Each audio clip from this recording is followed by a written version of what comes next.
এই যে আপনি যে এখন মুড অফ করে বসে আছেন, সমুদ্রের পাশে মানুষ ডিপ্রেস হয়, ভালো কথা না, আপনার তো মুড অফটা মানায় না। আপনার তো এখন আসলে কোথাও কোনো কাগজ রেখে কিছু লেখার কথা।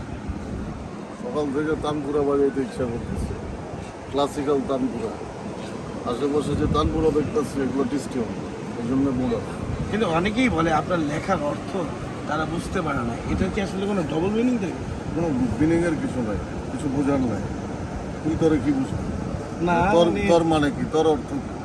তোর নামের অর্থ না, মানে তোর অর্থ। এই যে তুই বিশু সাব্বিরের অর্থ কি? কোনো অর্থ নাই।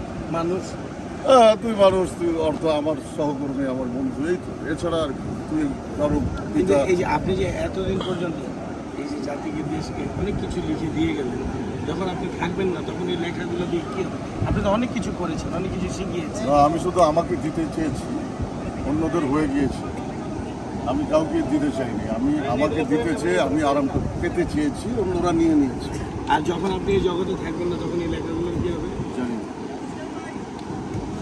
আফসোস হয় না ওইটা ভেবে? না, আফসোস হয় না।